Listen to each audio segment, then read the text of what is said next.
Real quick, if you haven't seen our video on DKC1, pause the video and watch that one first. Okay! Before we hothead hop into DKC2, let's talk about sequels. I want you to think of a game where the sequel is better than the first.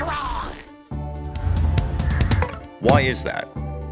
Maybe it improves on the game's already great mechanics, adding that extra oomph. I always tend to jump to Paper Mario at the Thousand-Year Door in that regard. It adds super guarding, and partners have much more use with their own HP bars, allowing you to put Mario in the back row. You could be someone that enjoys a complete overhaul, making a new game with the same IP but with different mechanics altogether. When Nintendo started development for Zelda 2, video games really didn't have much of a direction on how to go about it yet, so they decided to make the second game completely different, using side-scrolling platforming sections instead of top-down view from the first game. It was a hit or miss for a lot of people. As for me, I thought it was great, but I understand that people were confused when they got something they didn't expect. Not only that, but compared to the first game, Zelda 2 is really hard. The final stretch towards the Great Palace is a nightmare. Real quick, does anybody else remember going to the dungeon that requires the magic key, only to not have it, decide to glitch your way through the doors as a fairy, just to get lost and run out of magic?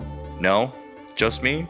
Anyway, I'm getting off track here. It wasn't until Link to the Past came out that we got what most people would consider a true sequel, with updated graphics on the Super Nintendo and the same top-down dungeon crawling, but in a completely new Hyrule. It was a breath of fresh air too, as the first Zelda wasn't that difficult at all. Whoa, whoa, whoa. Hang on a second. Did you just say the first Zelda wasn't hard? Hold on, let me just... Damn.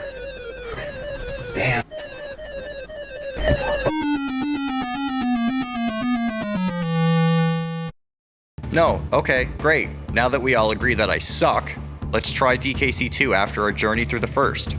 Like the first DKC video, I will be popping in to comment on the game's music. I am a firm believer that the first game has the best soundtrack of the trilogy, but I'm willing to be proven wrong.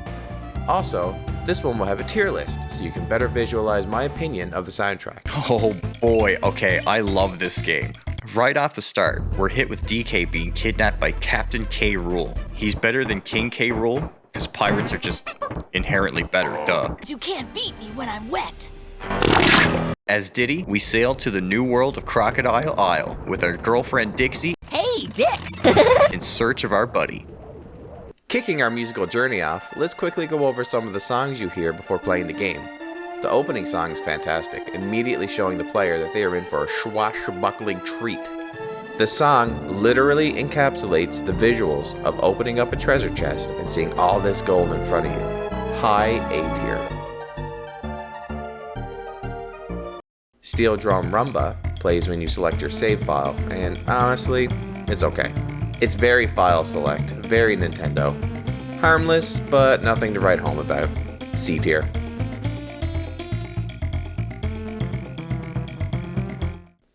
Welcome to Crocodile Isle is the level select song, and I'm sorry everybody, but I have to compare it to Simian Segway, and honestly, it's inferior. Simian Segway was the perfect style of song for a level select screen, whereas this song is simply intense. I understand that it was meant to give off a sense of danger, like the stakes have increased in this game, which they have, saving DK instead of just bananas. But overall, it's just okay. C tier.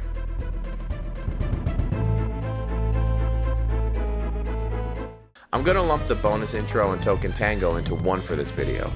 It improves from DKC1's bonus room blitz completely, being more hasty and tense for the player. In DKC1 it was like, oh hey, we found a silly little room here. But here it's like, hurry up Dixie, you got 40 seconds to destroy everything in your path. Get the shiny gold coin Dixie, the song is getting faster, oh my god. So yeah, solid A tier. The first level starts us off with so many improvements. First off is that we play as Diddy and Dixie. Hey, Dix! Where Donkey felt a little clunky to control at times, this game has none of that. Diddy is the same. Dixie, on the other hand, is a platforming gamer's dream with her hairspin. Getting both Kongs at once, we can do a team-up stance, letting one Kong throw the other for an attack, or gain extra height to get some of those delicious secrets. Grabbing our buddy Rambi from the first game, we are shown from Bananas that you can hold the A button to charge a stampeding attack. This adds a huge dynamic to how you can traverse levels and grab secrets. It especially helps in Ramby stages because you're not locked into having to throw a barrel at a wall, where if you miss or it's not actually a secret, you're completely out of luck. Speaking of secrets in this game, they actually mean something compared to the first game as well. The first game, while having great hidden paths and secrets to find, all they really gave you were lives and golden statues to play the Animal Buddy stages again, just to get more lives. This time around, however, the secrets are well hidden and the reward for completing them is a golden Creme coin. Getting to the end of stage 1, we see this carnival-like strength game for the goal, and with good timing, you can net a bunch of different things like extra lives, the stage's last Kong letter that makes a return from the first game, or even the stage's DK coin, with every stage having one to collect. Starting off in Pirate Panic, we get Clomp's Romp. Honestly, I like it.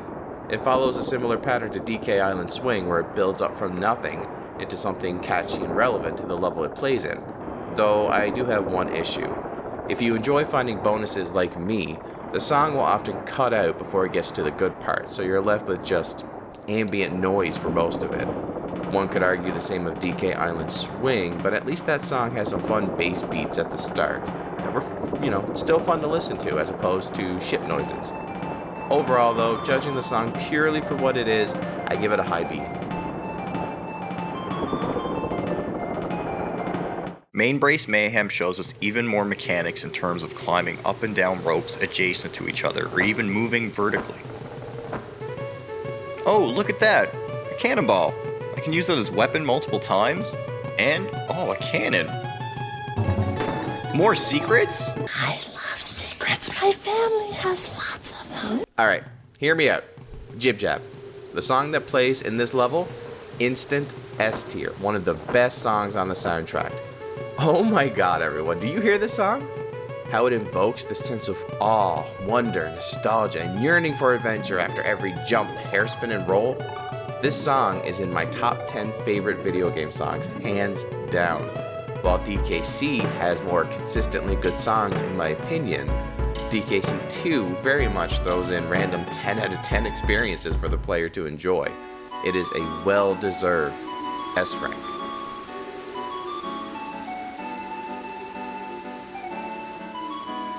Gangplank Galley is pretty tame in terms of new mechanics, just showing us that jumping from one hook to another will be a common occurrence.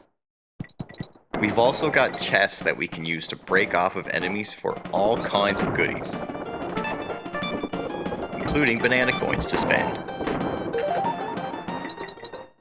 Lockjaw's Locker is our first water level, and it shows us that not much has changed yet on this concept, except that it's like multiple little water gauntlets with the water changing its height constantly, instead of one big underwater stage like the first game. Lockjaw Saga, huh? Well, I kinda have no choice but to compare it to Aquatic Ambience, as they're both the designated water song for each game.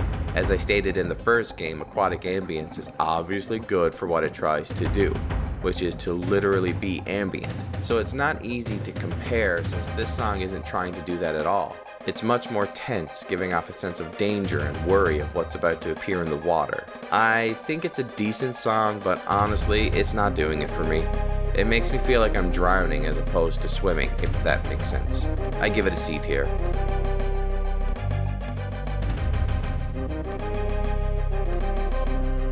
And I just want to touch on the topic of having water in stages in general on this game. It has it.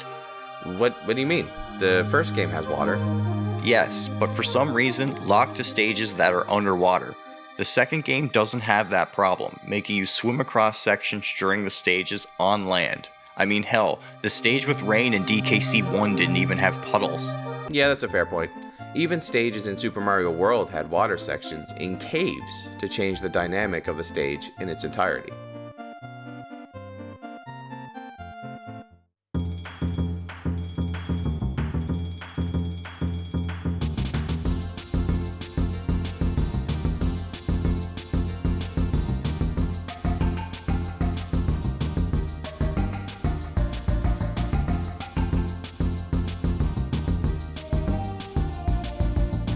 Sorry, we got a little carried away there. That was just to save the game. I'll touch on these pretty quickly as we have a lot of DKC 2 to cover. Cranky's Conga. It's simple, calming, and pleasant on the ears. B tier. Funky the main monkey. Let me hear it, Funky. Don't get me wrong, Funky's theme in DKC1 was S tier, but this is 2, no question. Schoolhouse Harmony. I just think it's okay. Nothing I would hum on my way to work or anything. B tier, it's harmless. Swanky Swing, an extension of the bonus room intro song, and it's styled exactly how you'd expect a game show to sound. It's a harmless B tier.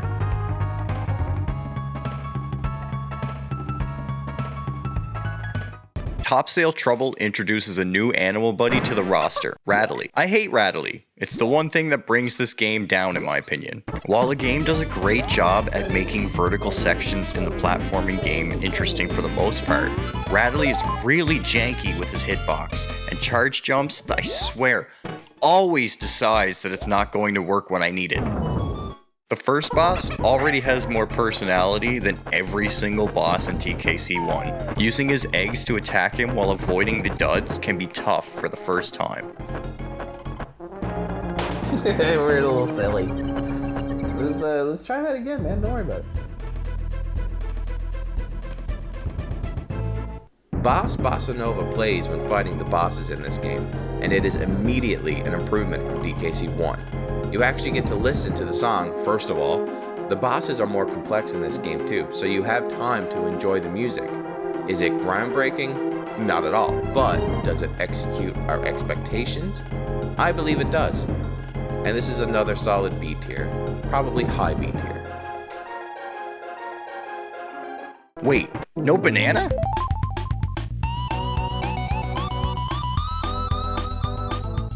The volcano stages have such beautiful music. The way the xylophone switches to piano with the beat staying in the steady pace is so good. What Jordan said, Hothead Bop is very atmospheric and ambient, while also staying catchy and memorable. I'll take this over the cave levels in DKC1 any day. Wait, am I being converted? A tier. Oh, look, another animal. Insect buddy.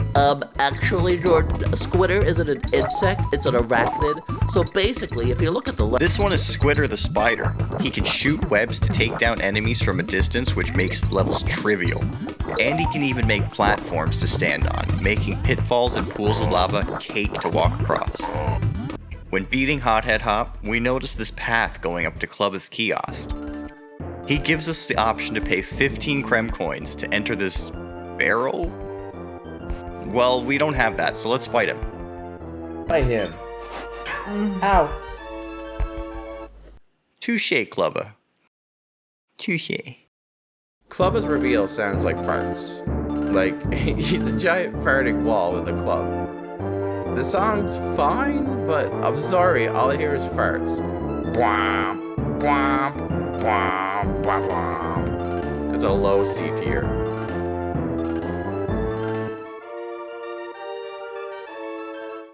Heading in another direction and into Canon's claim, we find the game's version of mine stages. Right off the bat, we find out we can jump on the barrel shot from these enemies here for some tricky platforming sections.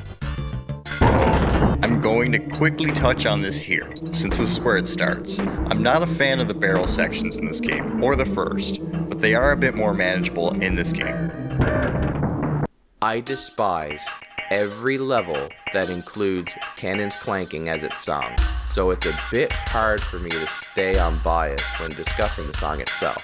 However, I will say that it is leaps and bounds better than what you hear in DKC1's minecart stages. I like the literal clanking of pickaxes in the background while climbing your way out of the mine. Solid B tier. As much as I hate water levels in video games, Lava Lagoon kills it. We jump on my favorite animal buddy here, and he cools down the water long enough for us to swim to the next section. It creates so much tension, I love it, and just look how happy Clapper is that he's helping.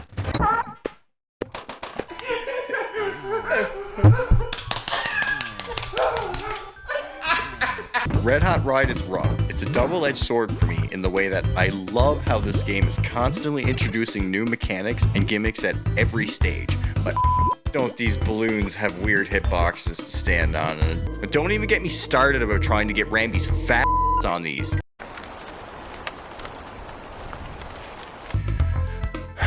Sorry, Ramby. Moving straight on to blasting up those vertical barrel sections of Squawk Shaft. We get Squawks, who's much more useful in this game, giving you the ability to fly and shoot at enemies. Such an improvement over the stupid lights in the first game. Another great boss, and he's hard too. Being only the second boss in the game and having a second phase, you have to dodge Cleaver's fireballs and throw a cannonball at him, just to race him to the other side of the chasm, using hooks just for another attempt to hit him. Phase 2 has him flying around instead of being locked to the lake of lava, not leaving much time to get from one side to the other. After 6 hits, the bone hilt shatters with a cool effect, and we're on to Creme Quay.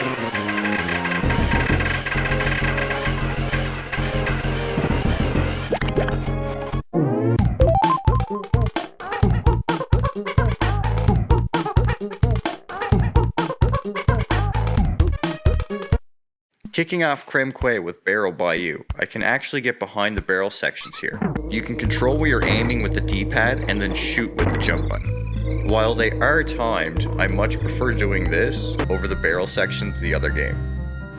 I hate to do this, everyone, but here comes our first D-tier song. Bio Boogie pisses me off, honestly. What's so boogie-tastic about this song? It sounds like elevator music in Louisiana. Don't get me wrong, I appreciate the wind instruments and the violin attempting to save it in the middle, but at the end of the day, I'm definitely not a fan. And if you're gonna name it Bio Boogie, give me some of that boogie woogie deliciousness. D tier.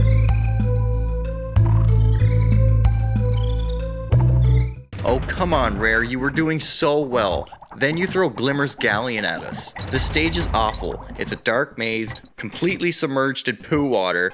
Then this thing shows up, blinding me every time I turn around, in a water level.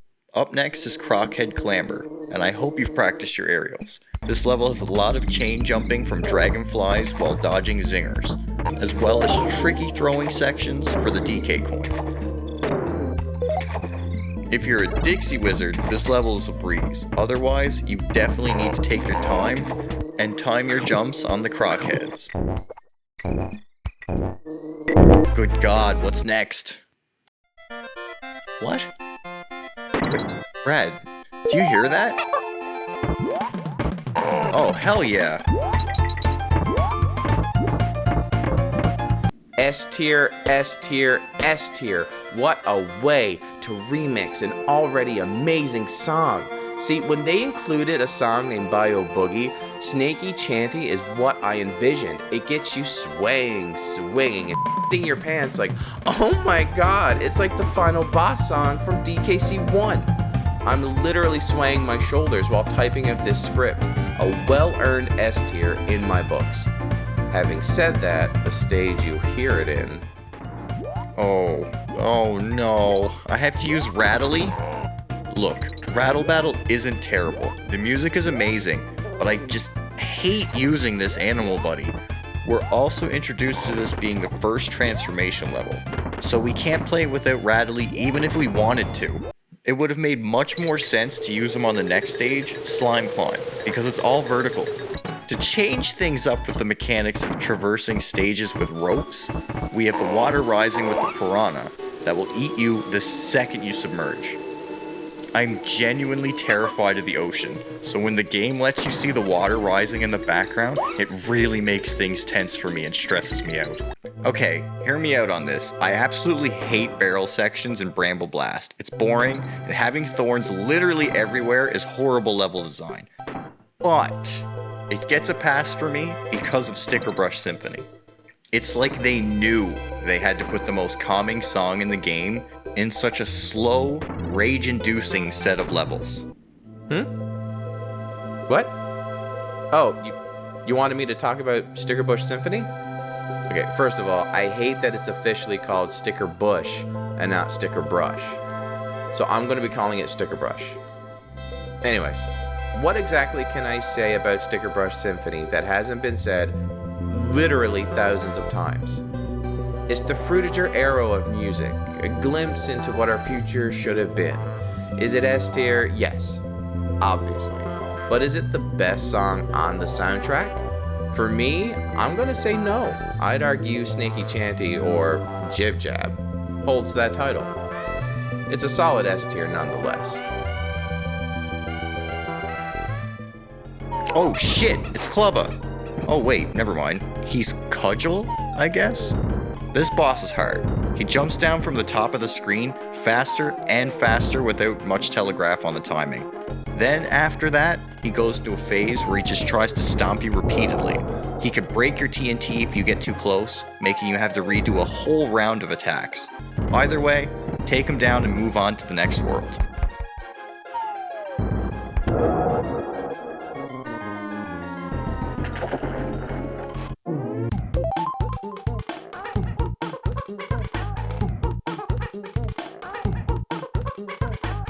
Speaking of Cudgel and Clubba, let's go back and pay Clubba a visit before heading into crazy Creme land. We've got more than enough coins to get in now. Oh, look at that! Now this is how you do secrets. Every world has a Clubba's kiosk, then when opened with Creme coins, brings you to the Lost World. While I do love this, these are some of the hardest levels in the game, and when completed, you get to enter the island in the middle. Let's make sure to come back here once we collect some more coins. We definitely can't make a dent in this until the end. The main part of the game leads us into our first Zingerhive, Hornet Hole. The honey in these stages are sticky, halting any movement when touching it. This can also be said for the honey on the walls. You can use this to wall jump up the walls like Ninja Gaiden or Mega Man X, but it doesn't work well here. It's tough to execute, and zingers just fly from the top of the screen and kill you without warning. Getting Squitter here is almost a necessity, since the honey doesn't affect his movement at all. The song played in these levels is called Flight of the Zinger, and boy does it match the theme perfectly. As much as I think the song in and of itself is only okay, when paired with these levels, it becomes perfect.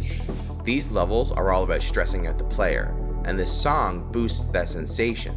When the song kicks in and you're stuck in honey while a zinger quickly encroaches upon you, you know you're in for a tough level. Having said all that, as stated before, the song itself is only okay. You won't be humming this afterwards or bringing it up with your friends like, oh my god, did you hear about Flight of the Zinger? But Rare didn't intend for that. It wanted you to flinch whenever you heard the song, and in my opinion, they succeeded. So I'm gonna even things out here and say B tier. Cremeland isn't without its auto-scrollers, that's for sure. Right after the Hive, we've got Target Terror. It's a roller coaster with gated off sections, needing a green check-marked barrel hit in order to open them. Getting the secrets in this stage is a bummer, because there's no way to go back and get something that you already missed. Making sure you have to replay the entire stage just for one secret. Not only that, but right after the next Bramble stage is another level on a roller coaster, Rickety Race. Except now we're racing these along the way. Which, eating them all by the way, is the only way to get the DK coin. Oh, what's that? And it just keeps getting better. Did you know you can actually miss collecting the coin from the last racer? I sure as hell didn't. Best we've ever had. Yes! Did you collect it? I don't think I got it. That counts. Just rewind. All aboard! Next stop, the Disco Train. Gosh, I really do enjoy Disco Train. It's hip, it's with it, it's got that groove thing that just won't quit. Hearing the screams and fireworks in the background is just icing on the cake. It really feels like you're at an amusement park. Rare must have learned their lesson from the mine and cave music in DKC 1, as these are massive improvements. It's a solid A tier. The next Bramble level can't be bad, right? Nope, I was wrong. Bramble Scramble is ridiculous, changing from Squawks to Squitter, only to go back to Squawks for some of the game's hardest sections. Not only do you have to worry about touching any wall, floor, or ceiling in some parts, you've got enemies flying at you from every direction. Sliding into Mudhole Marsh, Stop!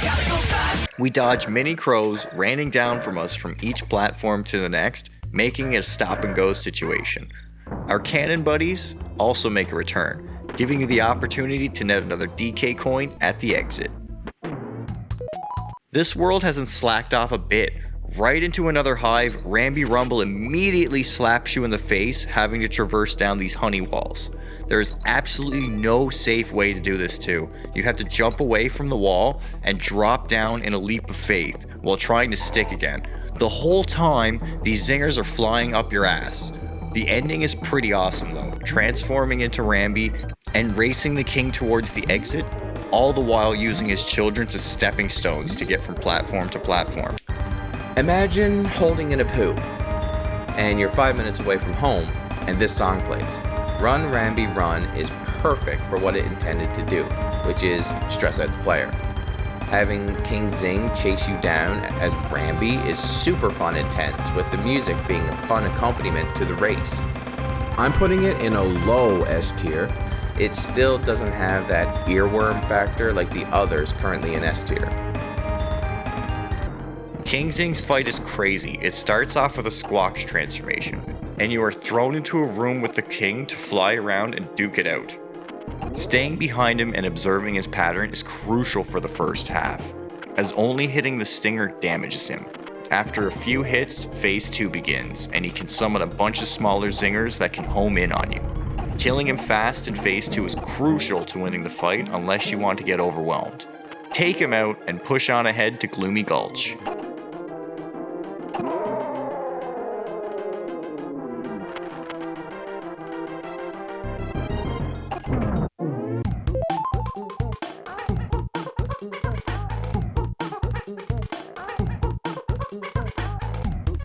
This is my favorite world in the game. The music is calming in the forest levels and they are absolutely stunning with the fog effects.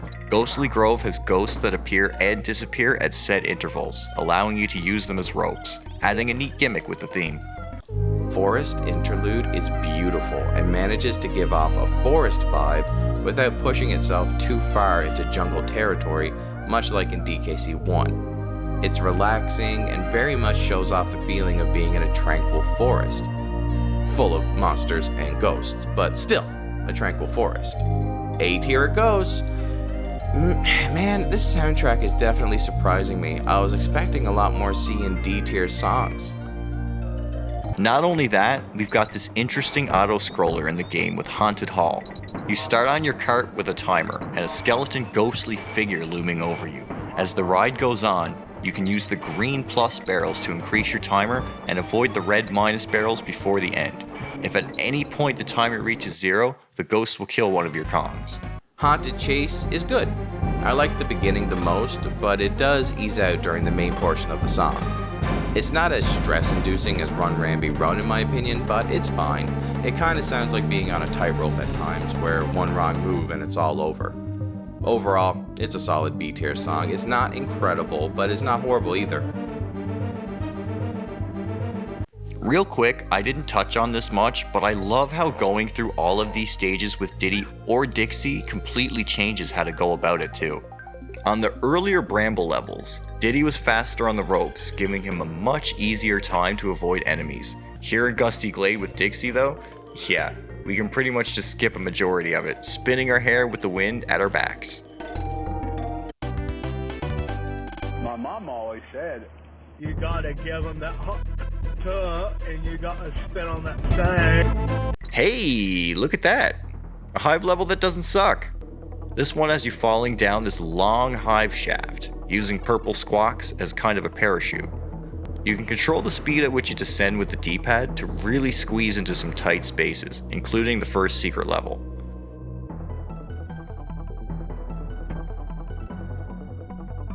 Once we get out of the hive and into Web Woods though, our skills with Squitter are put to the test. It requires some really tough platform creation with throngs of enemies blocking the way, making the short amount of time the platforms last even more tense.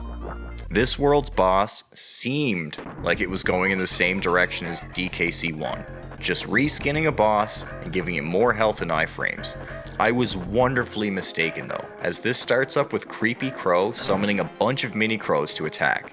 Jumping on the only mini crow that isn't a ghost, we get a barrel to attack the boss and then chase him up 2 sections of the mast. Wow, so far there hasn't been a bad boss fight yet.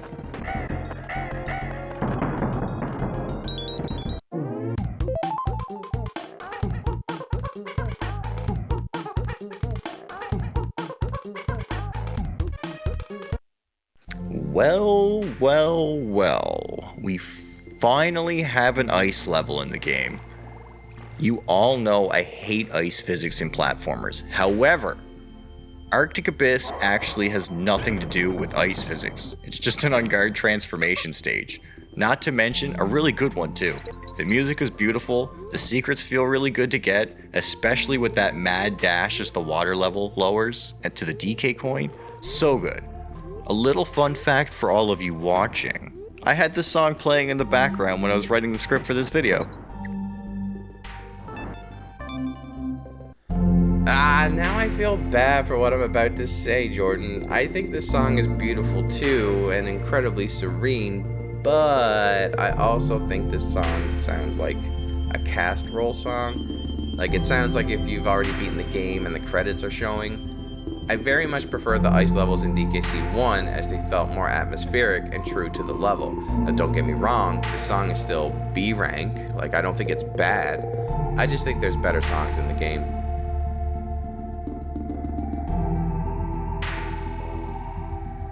With the exception of the previous level, the game really steps up the difficulty here. The levels are a lot longer and have much more challenging gimmicks, bringing us to the Windy Well. I'm going to say it here, this stage is by far the hardest level in the game for me, not counting the Lost Lands animal antics. The wind pushing you up to a peak and then you having to drop under enemies for a split second sucks. You're constantly fighting with the camera, looking for secrets. Then there are the zingers, they're everywhere. And these dicks throwing hooks at you. At least getting the DK coin is easy in this one. Moving on to the auto-scroller. Castle Crush is great for an auto-scroller. You can use the DK barrel at the start to take down the cutlass and get to the Ramby transformation on the left.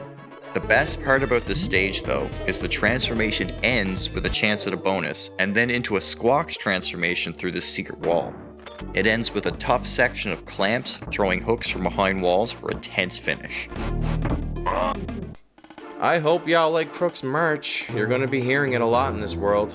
Maybe it's the levels it appears in, or maybe it's the song itself, but I can't subscribe to this song being good. It invokes a sense of annoyance in me knowing I'm about to play a level I will not enjoy. The song itself is fine, but for me, it's not good. It's a low C-tier song for me. It's funny how both ice levels in this game are just bunched up into one world. The first game did that too. It's a shame though, with the fun variety they have here, it would have been nice to spread them out. Anyway, back on track. Clapper's Cavern is solid. You can grab the first secret right above the entrance here, and it leads into a DK coin. My bestest buddy Clapper here freezes the water in the level, which can lead to some really satisfying sections where you slide under some zingers for some parkour and items. The thing that sucks about it is that it leads into Chain Link Chamber. Hear me out. This level isn't hard, it's just boring. I really enjoyed the rope climbing in the previous stages. It had really nice vertical movement sections and they felt really open being outside. However, the chains and the dungeon atmosphere they were going for here doesn't click with me. It feels too segmented rather than just being one complete intricate stage. The finale to World 6, Toxic Tower, is such a mixed bag for me. On one hand, it really sucks starting off as Rattling, and then having to use these zingers as a one-time gap crossing method. The whole time dealing with Rattly and his BS, toxic water is rising from the bottom of the screen, forcing you upward. I know it sounds horrible, but on the other hand, you get Squawks. The final challenge with flying through these tight hallways, taking pot shots at zingers, while trying to go as fast as you can, is peak level design. Oh boy, everyone, we've reached the final boss. Ooh, is our reward going to be bananas or some shiny treasure? Ooh, gimme, gimme, gimme, gimme, gimme.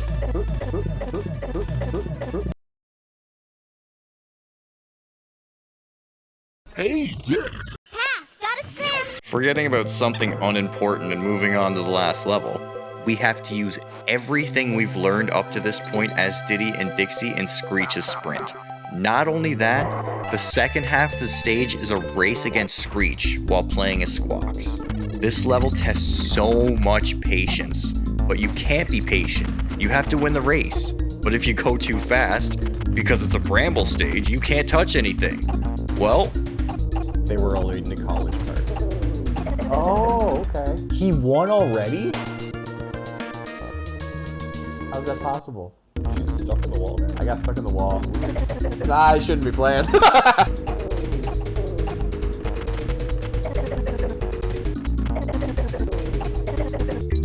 oh, but when you do it, man, does it feel good? You have to be so careful. What's wild to me, I'll be serious for 1 second. It's wild Look at this. that I'm pretty good at DKC 1. We did it. And then for DKC 2, I'm just... Here I am. DKC 2 is harder. Bad Bird Rag is genius. It progressively raises the key of the song as you race, making the stakes feel more and more intense. The song itself was C tier for being generic in my opinion, but when you include the key changes, it elevates the experience, bringing it up to a very strong B tier. Captain K. Rool is such an awesome final boss to end this game on. Can we just talk about the blunderbuss he has for a second? You give this thing to the right person and it could end any war.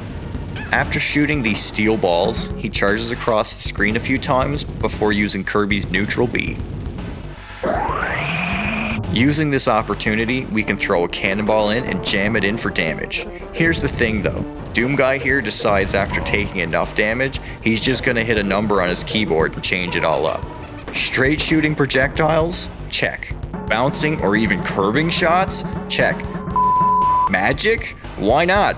It only slows you down, freezes you in place, or reverses your controls. No big deal. After all that, he turns on his cloaking device and starts chasing you down like we're in a slasher film. King K. Rool. Alright, everybody got their pitchforks ready? Did you get them sharpened? I hope you did. Crocodile Cacophony, it's not great. I mean, compare it to the final boss theme in the first game. Go ahead, compare it. I know it had big shoes to fill, but like, this song is first boss level intensity at best. When you got to K. Rool and DKC 1, it really felt like you were fighting the big bad baddie, and everything felt high stakes. In this game, the boss fight itself eclipses the first one in execution and intensity. I will not deny that, but the song itself, I'm giving it C tier, and I'm actually being very generous because personally, maybe it deserves D tier, but I'm gonna go with C tier because it's a disappointing ending to an otherwise transcending soundtrack. Is that it? He's done? There isn't going to be a trick like the first game, is there? Oh, thank God. It's actually the end. That was rough. The last stage we did, combined with this fight, was a complete journey through a beloved... Oh, I forgot about the Lost World. The first level of the 5 is Jungle Jinx, which is a nice nod to the first game, with Jungle Hijinks. The main gimmick in this stage is that these large tires roll down the jungle towards you. This can actually kinda suck, since Dixie can't perform her hairspin after bouncing on one. Make sure to grab the hidden bonus under this ledge here, netting you one of the last 6 DK coins. Primal Rave is your reward for attempting the post-game levels. And is it good? I mean, yeah. It's certainly primal in its execution, that's for sure. It feels like you've traveled back in time to DKC 1, and you grabbed bits and pieces from different soundtracks to mold it into this one. My issue is that it doesn't really sound all that great, in execution. One cool thing I noticed though, and this is incredibly niche here, so I apologize, but the song bears a striking similarity to Frank Lepacky's No Mercy from the original Command & Conquer.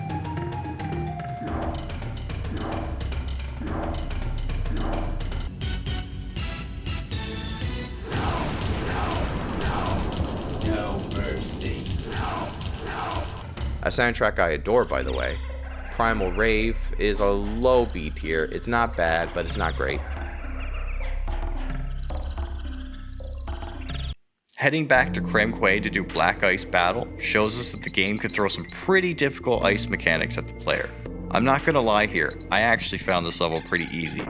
Maybe I don't hate ice levels as much as I thought?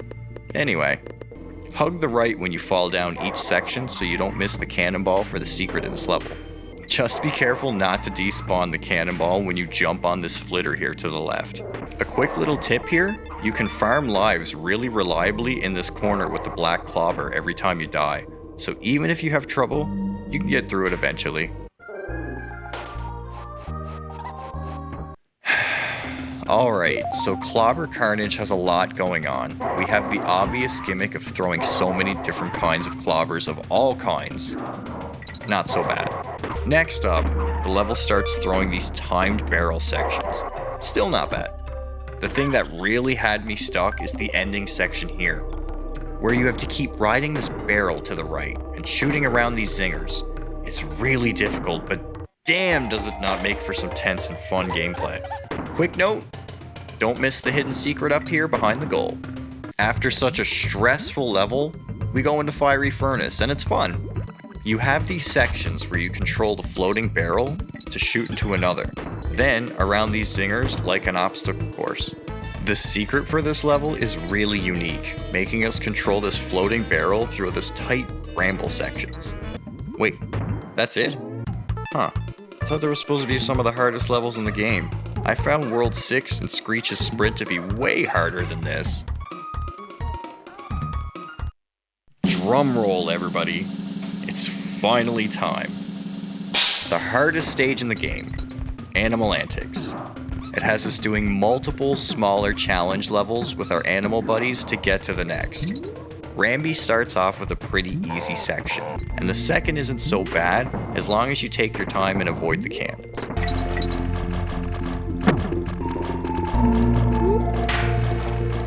Rambi leads into Squitter, with again, a bit of a tough section, as long as you take your time and use the range on the enemies. Just make sure to stay below the top of the screen here, or the camera won't advance for you. Avoid this barrel at the end to grab the secret over this hill, and head to the hardest part of the game. This section with squawks will test your patience like no other in the game. It's a Bramble section, but not only do I have to fly through this maze, filled with enemies everywhere, you have the wind from gusty glades slamming you back and forth. I hate this. It's like doing a maze on a piece of paper and someone slapping your hand back and forth every 3 seconds. The developers knew this sucked too, as there are 2 DK barrels to help you through this garbage. If you can manage to get past the squawk section, it's smooth sailing from there. Rattly's section is a joke compared to his Toxic Tower counterpart. All of that frustration in the Lost World leads to a just as frustrating conclusion to the game. Hear me out. The final boss was peak. It had multiple phases, creative attacks with diverse patterns to dodge, and it took so much skill and patience to make it through it all. Now we have this fight. He starts with a barrage of bullets, followed by more bullets, and then a pattern of, you guessed it, more bullets. See what I'm getting at here? It's more of a survival round here. Just dodging for about a minute straight, and then one hit, he's dead. While not as climactic as the first fight, it's still a little nice reward for players who stuck around with it and found everything. With 2 of the 3 games under our belt, we can finally take the time to appreciate the time and effort Rare put into making an already well done concept and expand on it, making something so much more than the first. Watching K. Rool sail away during the end with a cliffhanger like that makes me excited to head into the next entry into the series, and finally putting this journey to a close. And here's the final tier list for Donkey Kong Country 2's soundtrack. Is it better than the first soundtrack? As much as it pains me to say this, yes. Even though I think they dropped the ball massively with Crocodile Cacophony, I cannot deny the sheer amount of bangers this game pumped out. Was DKC2 a necessary sequel? Absolutely. It showed us that DKC1 was incomplete, a blueprint for something better. Will DKC always hold a special place in my heart? Well, forever and always, but I can safely say that DKC2 is now on my list of the greatest SNES games of all time. But what about DKC3? Will it have more exploration? Maybe it'll take away the secrets in place of just making a complete linear journey without a post-game. But until then, everybody. Thanks for watching, everybody. We'll see you on the next one. Make sure to like, Comment and subscribe. what he said.